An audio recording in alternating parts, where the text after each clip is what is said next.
আল্লাহ রাব্বুল আলামিন তাকে বললেন, গত জুমায় বলেছি, কুল ইন কুনতুম তুহিব্বুনাল্লাহ ফাত্তাবিউনি ইউহিব্বুকুমুল্লাহ ওয়া ইয়াগফির লাকুম যুনুবাকুম আল্লাহু গফুরুর রহিম।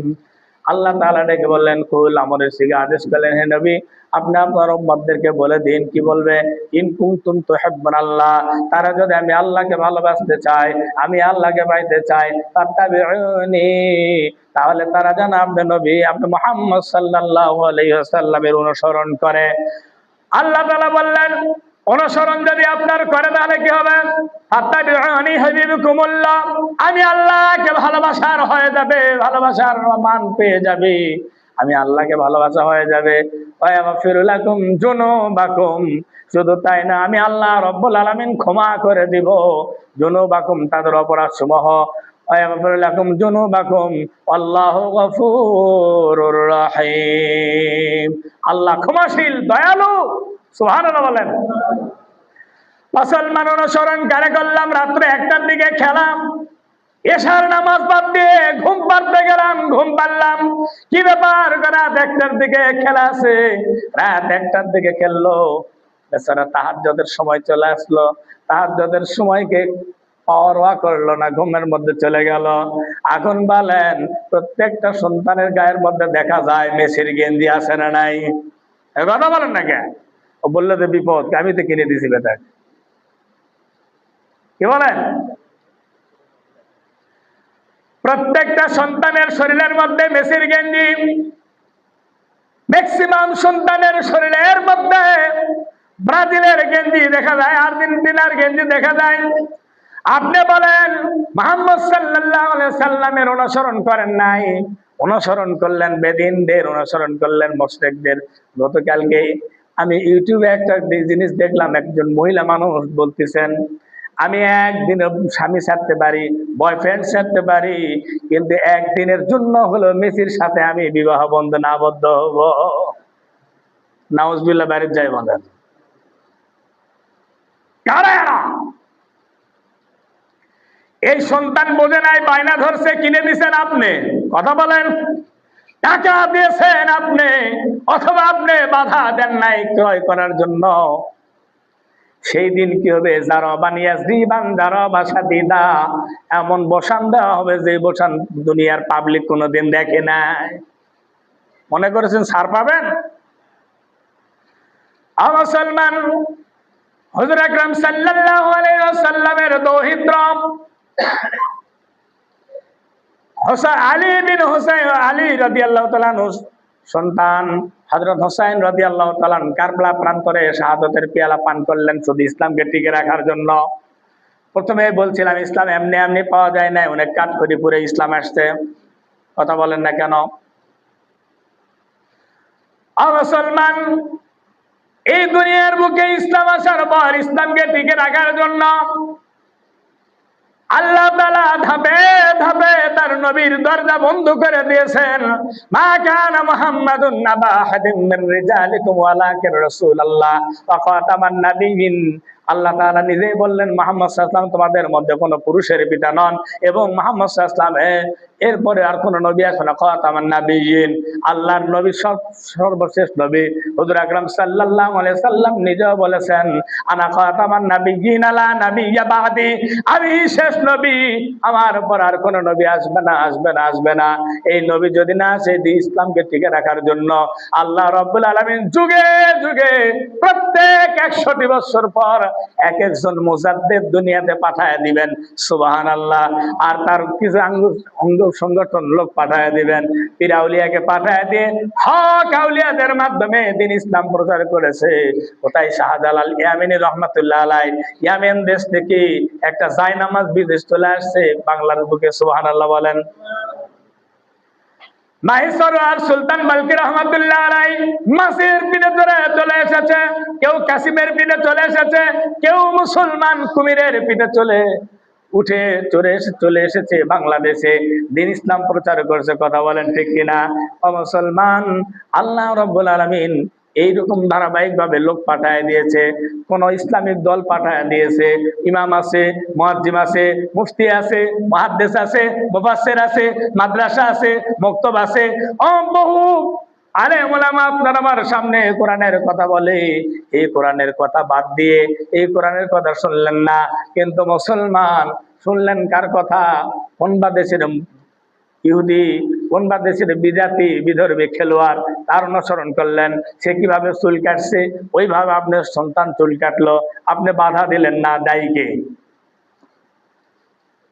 দায়ী কে?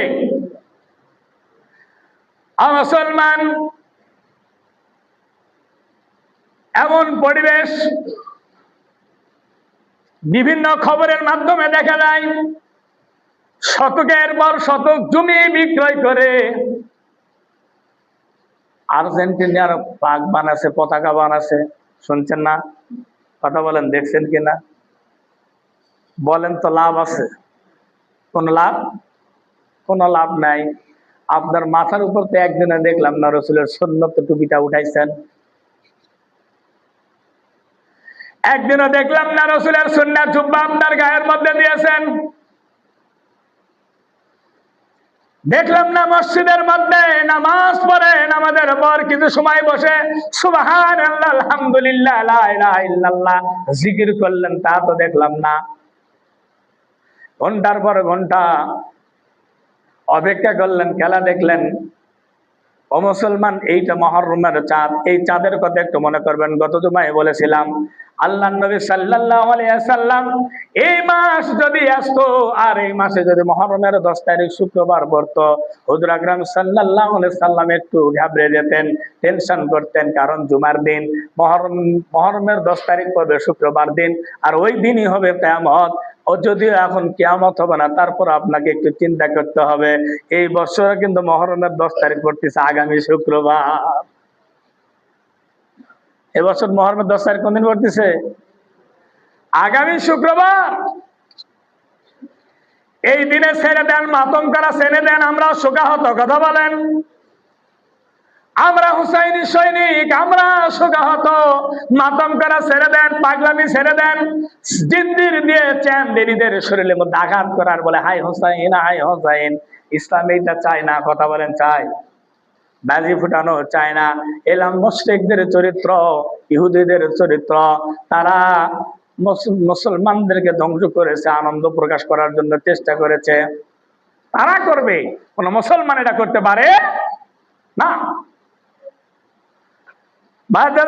আল্লাহ রাব্বুল আলামিনের পয়গম্বর বললেন, আফদালুস সিয়ামি বাদা রমাদান শাহরুল্লাহিল মুহাররম।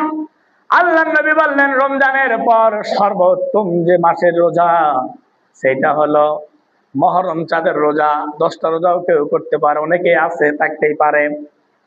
এই 10 রাতের ব্যাপারে কোরআনুল কারীমের সূরা আল ফাজর আল্লাহ বলেছেন, ওয়াল ফাজরি ওয়া লায়ালিন আশর ওয়াশ শাফঈ ওয়াল ওয়াতর ওয়াল লাইলি ইযা ইয়াসর। আল্লাহ ওয়া লায়ালিন আশর 10 রাত্রির কসম করে বলেছেন। মুফাসসিরিনে কিরাম এই 10টা রাতকেও বুঝাইছেন এই আয়াত দ্বারা। তাহাদিরিন, আসুন, ইসলাম এত সহজে আসছে।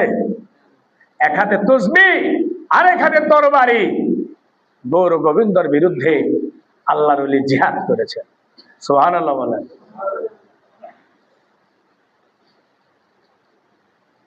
তারা এইভাবে ইসলামকে প্রতিষ্ঠিত করেছেন। স্বয়ং রাসূলকে ইসলামের বিরুদ্ধে যারা কাজ করেছে তারা ছাড়ে নাই। অথচ আমরা ইসলামটাকে নিয়ে এক একজন এক এক ব্যবসায়, এক একজন এক এক কাজে ব্যবহার করতেছি। কেউ মাথায় টুপি, মুখে দাড়ি, কেউ মাথায় পাগড়ি, মুখে দাড়ি, গায়ে পাঞ্জাবি জুব্বা লাগে, একটা রশিদ বই নিয়ে ঘুরতেছে দরজায় দরজায়। মানে ওই বুঝাচ্ছে যে ইসলামটা ভিক্ষার মাধ্যমে চলে।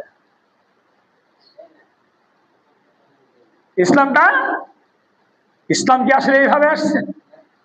কিছু নবমুসলিম ইসলাম ধর্ম গ্রহণ করার পর তারা আবার অজুহাত দেয়, ভাই আমি মুসলমান হয়েছি নতুন, ভাই আমার তো চলা লাগবে, দেন। এ আবার আরেক রাস্তায় নিয়ে গেছে। আমরা যেটা বাদ দেওয়ার দরকার সেটা বাদ দিব, বলেন ইনশাআল্লাহ। যেটা ধরার দরকার সেটা ধরবো বলেন ইনশাআল্লাহ। যেন ইসলামের সঠিক রাস্তায় আমাদেরকে কবুল করে বলেন আমিন। 10ই মুহররম কিয়ামত হবে। আল্লাহ রাসূল এটা নিয়ে একটু চিন্তা করতেন মুহররমের 10 তারিখ শুক্রবার পড়লে।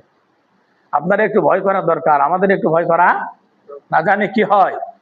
এখন যদি কিয়ামত হয়, কত পাপ আমার আছে, কথা বলেন, একটু অনুশোচনা করেন, একটু ঘাবড়ে যান, একটু ঘাবড়ান, তাহলে দেখবেন আল্লাহ পাক আপনাকে মাফ করে দিবে। আল্লাহর উপর ভরসা রাখেন, আল্লাহ মাফ করে দিবে। হাজিরিন, আল্লাহ রাব্বুল আলামিন আমাদেরকে কবুল করে নেন বলেন আমিন। তাহলে আমরা আজকের খুতবার মূল বক্তব্য যেটা, সেটা শুনলাম মুহররম চাঁদকে আমরা সুখের চাঁদে মনে করি, কিন্তু অনেকে আছে এই চাঁদে বিয়ে শাদী নিষেধ করে, নাউজুবিল্লাহ বলেন। এটা বলা যাবে না। গত জুমায় বলছি 12টা মাস দুনিয়ার সৃষ্টি থেকে আল্লাহ তাআলা তৈরি করেছেন, তার মধ্যে 4টা মাস হলো সম্মানিত। 4টা মাস জিলকদ, জিলহজ আর মুহররম। আর শাবান মাসের আগের একটা মাস, সেটা হলো রজব মাস, মেরাজের চাঁদ যেটা, এটা সম্মানিত মাস। এগুলা কুসংস্কার, এগুলা কি কুসংস্কার, এগুলো আমরা মানতে রাজি। আল্লাহ তাআলা আমাদের হেফাজত করেন বলেন আমিন। আপনারা মেসেজটা প্রত্যেকটা বাসায় আমাদের মা চাচি বোনদেরকে বলে দিবেন, আগামী মুহররমের 9 এবং 10 তারিখ অথবা 10 এবং 11 তারিখ যার যেটা সাধ্য হবে রোজা রাখবে।